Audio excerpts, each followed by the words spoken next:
The term genetically modified organism may make you feel uncomfortable. It may even inspire visions of a robotic bear race which enslaves humanity as their central labor force. Actually, that could just be me. Genetically modified organisms have been a very important practice to humanity since the inception of our society. Modifying the parts of crops and animals in which we farm is a very useful asset in our survival. This, to a degree, has happened throughout history as we have selectively bred many breeds of dog, cow, and other service animals in order for them to provide us with the best of each of the services that they were good at before we domesticated them. The point of this is that this genetic modification has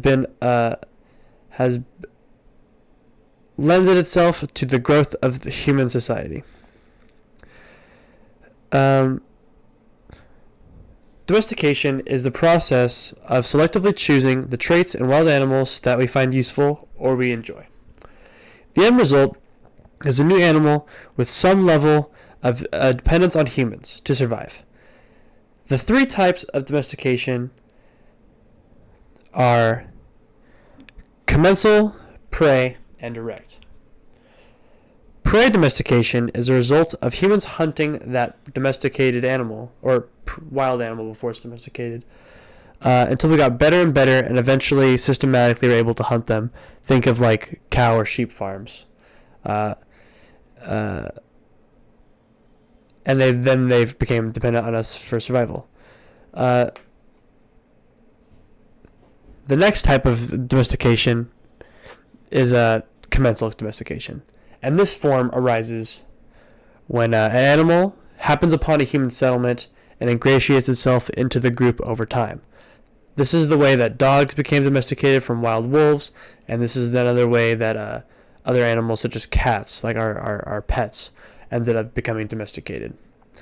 The final way of domestication is direct domestication. And this is farther down the line in history when we were able to selectively work around the roadblocks that the animal had in terms of breeding or other mating practices to help domesticate it. So this is more of a zoo or petting zoo type of situation where it's a lot more artificial and we influence the outcome more directly. And we have been doing domestication for thousands of years, ever since we were wearing, the cool wolf hats. And this has facilitated the ability of us to complete workloads that we are physically unable to do, like carrying rocks up a hill with a cart and an ox sort of situation. And this can be similarly said about crops. The crops have powered the expansion of human civilization throughout the ages. The ability to genetically modify and selectively choose the types of crops that we can grow that will yield the most harvest has certainly allowed us has been a boon to the growing human population and has fed us throughout the ages.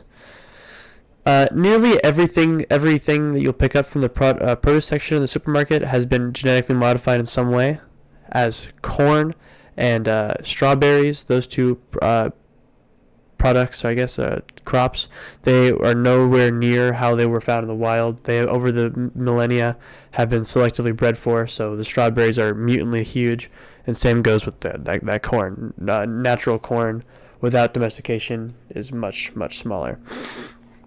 And over 120 varieties of crops, not just the strawberries and corn obviously, have been genetically modified and are grown here and consumed here in America.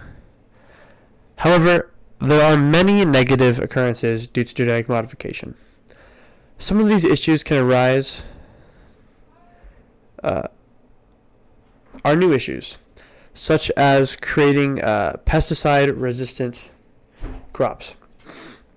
And this is when a wild crop and a genetically modified crop end up breeding and create a new sort of plant that is resistant to pesticides, as many genetic modifications made to crops that we grow are to help resist pesticides and other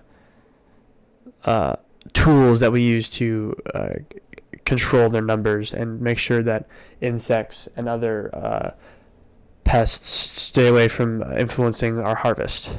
So these new super wild plants are just certainly problematic as they resist the tools that we have created to control their population. Yes, and so they have immunity, and that causes many problems for farmers, and it will influence the outcomes of their crops. However, genetic modification as a whole, and the totality of it, is not a negative practice unless taken too far by people with dubious intentions. A human's relationship with genetically modified organisms and how we created them, we have gained many skills and many benefits due to the genetic modification of plants and animals throughout our history, and we would without a doubt not be as far as we are today without the help of said genetically modified organisms. Thank you for listening.